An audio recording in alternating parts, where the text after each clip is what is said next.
Hi everyone, कैसे आप लोग। आई होप आप सभी अच्छे होंगे। दोस्तों, हम लोग गद्य साहित्य की प्रमुख विधाएं देखने वाले हैं।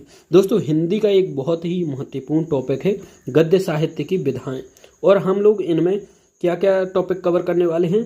तो नाटक हो गया, एकांकी, उपन्यास, कहानी, जीवनी, आत्मकथा, यात्रावृत्त, निबंध, आलोचना और रेखा चित्र। इन टॉपिकों को हम लोग कवर करने वाले हैं। दोस्तों, वीडियो को पूरा अंत तक जरूर देखें। ये बहुत ही इम्पोर्टेंट टॉपिक है आपके एग्जाम की दृष्टि से। तो चलिए दोस्तों, शुरू करते हैं। दोस्तों, पहला है नाटक। तो नाटक किसे कहते हैं हम लोग जानते हैं।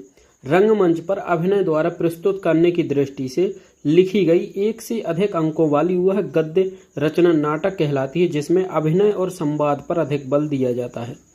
तो क्या है नाटक कि रंगमंच पर अभिनय द्वारा प्रस्तुत करने की दृष्टि से लिखी गई एक से अधिक अंकों वाली वह गद्यमयी रचना नाटक कहलाती है, जिसमें अभिनय और संवाद पर अधिक बल दिया जाता है। दोस्तों, यदि हम लोग हिंदी की प्रथम नाटक की बात करें तो गोपाल चंद्र गिरधर दास द्वारा रचित नहुष हिंदी का प्रथम नाटक है, और यह 1857 में लिखा गया था। और नाटक हम लोग प्रमुख रचनाकारों की बात करें नाटक के, तो भारतेंदु हरिश्चंद्र, भारत दुर्दशा इनकी प्रमुख रचनाएं हैं। और जयशंकर प्रसाद की प्रमुख रचनाएं देखते हैं तो ध्रुव स्वामिनी और चंद्रगुप्त, ये जयशंकर प्रसाद की प्रमुख रचनाएं हैं। तो हमारा नाटक कवर हो गया है। चलिए अब हम लोग एकांकी देखते हैं कि एकांकी क्या है।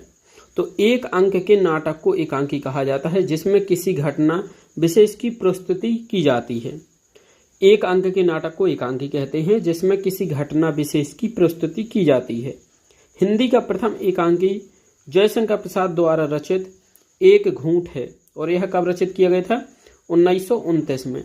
तो जयशंकर प्रसाद द्वारा रचित एक घूंट हिंदी की प्रथम एकांकी है। दोस्तों, यदि हम लोग प्रमुख रचनाकार और उनकी एकांकी की बात करें तो डॉक्टर राजकुमार वर्मा द्वारा रचित रेशमी टाई और दीपदान है, और उपेंद्र नाथ अश्क की तौलिए और अंधी गली इनकी प्रमुख रचनाएं हैं, एकांकी हैं। तो दोस्तों, इस प्रकार से हमारा एकांकी कंप्लीट हो गया।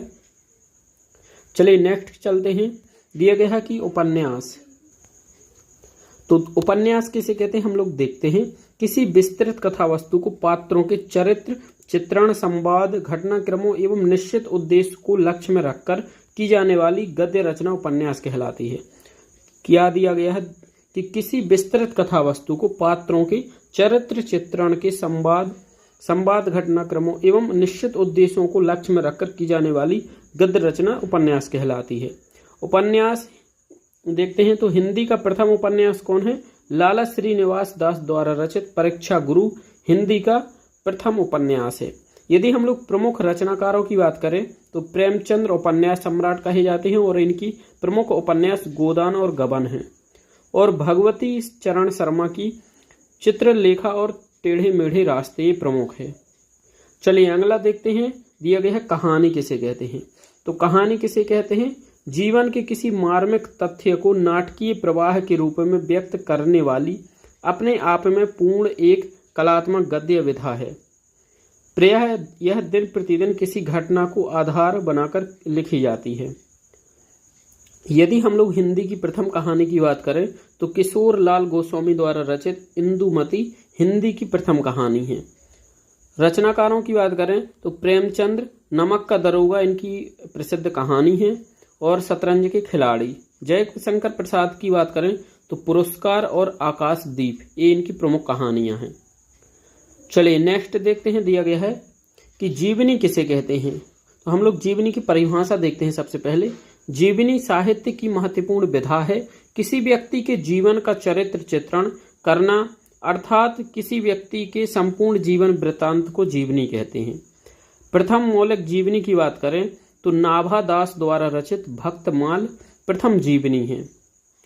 यदि हम लोग प्रमुख रचनाकारों की बात करें तो अमृत राय द्वारा रचित कलम का सिपाही, ये कलम का सिपाही प्रेमचंद्र की जीवनी है। तो कलम का सिपाही प्रेमचंद्र की जीवनी है, ये किसने लिखी है? अमृत राय ने।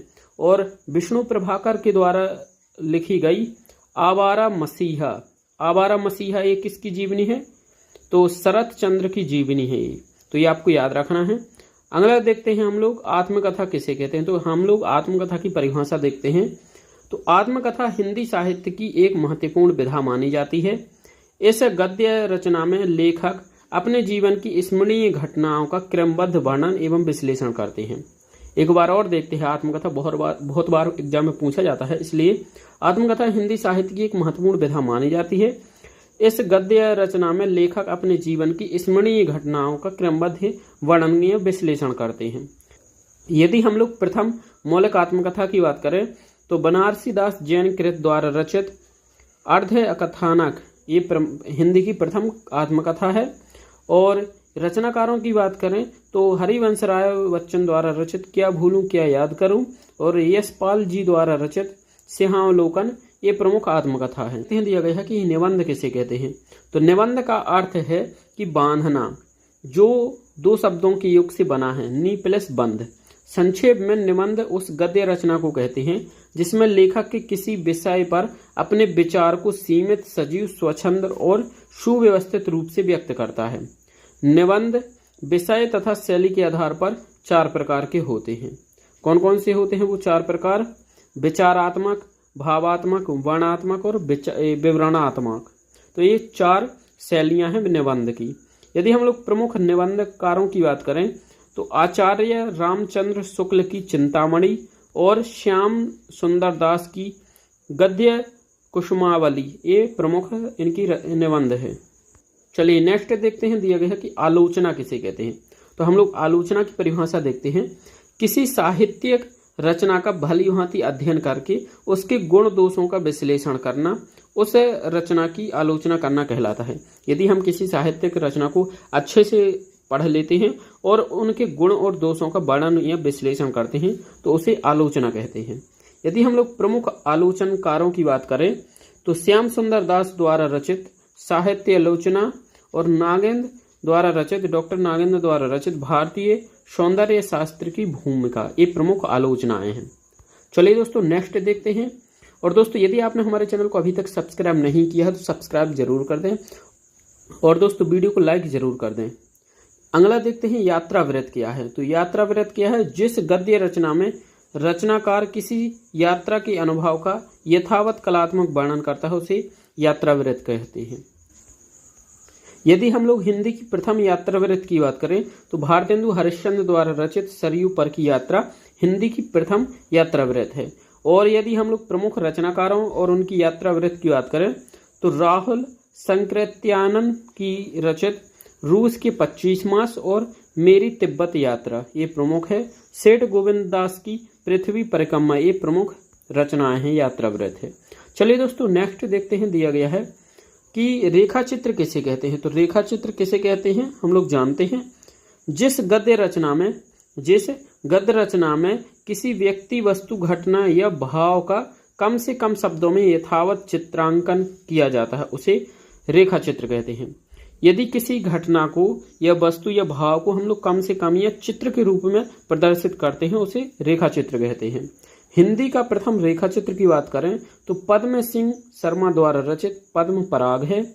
और यदि हम लोग प्रमुख रचनाकारों की बात करें राम वृक्ष बेनीपुरी द्वारा रचित माटी की मूर्तें और लाल तारा ये प्रमुख रेखा चित्र है राम वृक्ष बेनीपुरी की।